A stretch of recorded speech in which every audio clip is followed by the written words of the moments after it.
dense forest into the ground.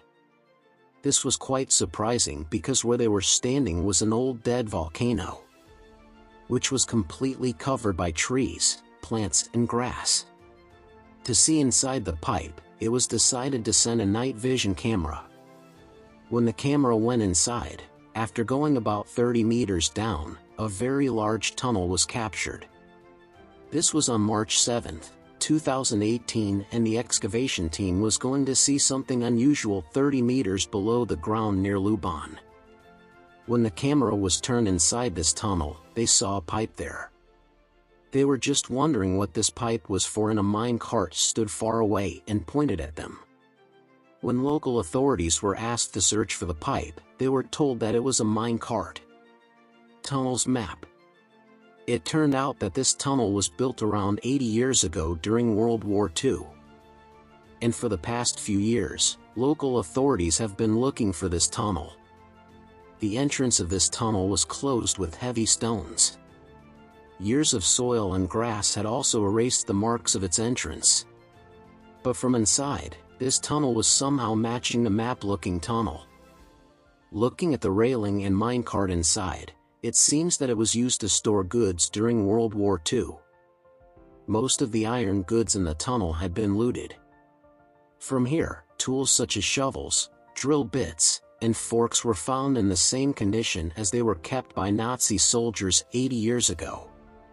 During World War II, the United States and Germany were competing with countries such as Germany and Japan. During this time, Hitler's army built underground bunkers in thousands. Hitler started it, but later the Allied forces also started using underground tunnels and bunkers. During World War II, bunkers had a lot of strategic importance, and their purpose was both defense and offense. That is, if their job was to avoid enemy attacks somewhere, then they could attack the enemy. These bunkers protected the enemy's airstrikes and artillery shells and provided a secure base to the soldiers. Defensive bunkers were designed on the front line in such a way that they could prevent enemy attacks. Like Germany's Atlantic Wall, which was a strong barrier against the attacks of the Allied forces. Some bunkers were also used for planning. From there, commanders would secretly manage their operations. In World War II, so many underground bunkers and war rooms were constructed that even today it is not possible to count them, because thousands of these bunkers are still buried underground. It is said that in World War II, the Allied and Axis powers spent so much on underground bunkers that there was a shortage of iron and cement all over the world. It is said that in World War II, the Allied and Axis powers spent so much on underground bunkers that there was a shortage of iron and cement all over the world. According to an estimate, the cost of building these bunkers was about $500 billion to $1 trillion today. Let's assume that in the 20-year war in Afghanistan, America spent $300 million daily. So in World War II, the cost of building bunkers was $460 million daily. This is the cost that only happened in construction. In World War II, the cost of manpower, logistics, and ammunition was reduced. So it is difficult to estimate the cost of building bunkers. Let's go back in time and learn about a few bunkers. The Atlantic Wall was a huge coastal defense system that Nazi Germany built during World War II. It was spread over a coastline of 2,400 miles or 3,800 kilometers in Europe. Its purpose was to avoid the attacks of the Allied forces from the sea. Between 1940 and 1944, thousands of bunkers were built in this system. At that time, Hitler had occupied many areas of France. One part of the Atlantic Wall was also spread in northern France, in Normandy. An artillery battery called the Langres-sur-Mer was installed there. These bunkers were designed to face heavy bombardments and to fire defensive fire during attacks. Speaking of Norway, its lower part was the Allied forces from the North Atlantic Ocean. The Allied forces could have been used to stop the Allied forces. At that time, Hitler had also built some parts of the Atlantic Wall. Fortresses like Kristiansand protected naval routes. The Netherlands was also under Nazi control at that time. On the coast of the North Atlantic, thousands of saffron bunkers were built. The entire Atlantic Wall of Nazi Germany, including underground bunkers, depots, tunnels, artillery batteries, and bunkers, was built by a German engineer named Fritz Todt.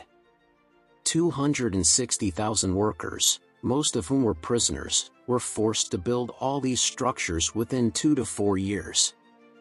Even today, some parts of the Atlantic Wall are present as historical monuments, which show the engineering of World War II and its expenses. When Hitler built the Atlantic Wall, it was not even in the minds of the Allied forces that they would have to face so much difficulty in the future. Then in 1942, an incident happened that opened the eyes of the United States and Britain. The Canadian forces, which were part of the Allied forces, planned an attack on the French region of Dieppe, which is now remembered as the Dieppe Raid. The purpose of this attack was to destroy the Allied forces. Hitler's plan was to understand the Atlantic Wall. How does it work? These strong concrete bunkers made the Allied attack a terrible failure. Allied troops who were trying to land on the coastline became victims of the Nazi Germany's powerful crossfire. This was a big shock for the Allied forces, because they did not expect so much from the strength of the Atlantic Wall. In this mission, 6,000 Allied soldiers came, of which 36,000 were either killed or captured by the Nazis. After the Dieppe raid, the Allied forces understood that if they want to successfully attack Hitler's government, they will also have to make a lot of investment in the planning of the bunkers and defense systems. Therefore, the United Kingdom, France, and the Soviet Union, including Canada, also spent a lot on the construction of bunkers and tunnels. The Churchill War. Churchill War Rooms was an underground complex that was built in London during World War II. It was the headquarters of the British Prime Minister, Winston Churchill. This complex was especially designed so that it could be protected from the Nazi Germany's airstrikes. France's Maginot Line, which was built after World War I. New underground bunkers and tunnels were also built here. France believed that this system would protect them. But in World War II, Germany, by sidelining the Maginot Line, captured France on the way to Belgium. In the other corner of the world, Japan, which was supporting Hitler in World War II, was also fighting there. France's Maginot Line, which was built after World War I. New underground bunkers and tunnels were also built here. France believed that this system would protect them. But in World War II, Germany sidelined the Maginot Line and captured France on the way to Belgium. In the other corner of the world, Japan, which was supporting Hitler in World War II, hundreds of underground bunkers were also dug there. Under the EO border, a complete network was built, which included hidden artillery positions, storage rooms, and living quarters. These tunnels were used for surprise attacks. During the attack of the Allied forces, the bunkers and tunnels of Okinawa were built on a larger scale, where thousands of Japanese soldiers were positioned for defense and resistance. This defensive system was used to delay Allied invasions and to increase the number of Japanese soldiers who were killed. During World War II, the engineering of bunkers built in all countries was no less than a miracle. During the time of war, on top of that, there was a shortage of everything. And with all these challenges, every passing moment was at risk of an airstrike. Moreover, in the construction of underground tunnels, workers would die from suffocation. But despite all these challenges, thousands of bunkers were not only built, but many of them are still hidden under the ground.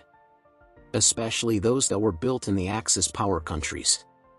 Because after World War II, when their reign ended there, either soldiers from there closed the entrance of the bunker and fled, or died in it. Therefore, no one knew which bunker was built at which location. There was one way to find out: the location of all these bunkers and tunnels. And that was the secret documents that Hitler's government had. But they were either burnt or hidden somewhere that only he knew who had hidden them. And especially, these bunkers were made by camouflage. In other words, they were made in such a way that no one would know that there is a military bunker here. Because of this, these bunkers remained hidden after the war. For underground bunkers, special ventilation systems were made that would take fresh air inside the bunker and take out carbon dioxide. Nazi leader Adolf Hitler took support of many bunkers during his reign. Under his rule, the famous Eagle Nest bunkers were also known as Kielstein House. Hitler's bunker was built at a height of 6,000 feet for secret meetings and relaxation of Nazi leadership. Using concrete and granite, it had special features like bomb-proof. Hitler's second famous bunker is known as Führer Bunker in Berlin. In 1944, this bunker was not just a bunker, but a full headquarters.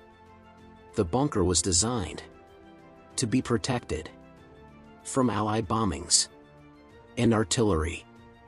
Here, Hitler spent his last days and ended his life on April 30th, 1945. Today, no part of this bunkers is visible on the surface, but this place has been a dark chapter in World War II history.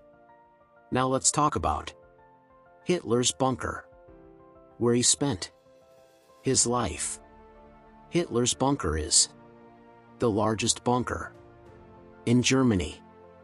It is located in the middle of the forest. The bunker has Hitler's bedroom and offices all around it. The concrete roof was 7 meters thick. A thick layer of sand protected the entire bunker from airstrikes, and the bunker looked like an ancient tomb. It was so strong that even today it is not possible to destroy it, and the security was such that not a single window was kept in it. There was a special ventilation system installed here that circulated fresh air inside the entire bunker.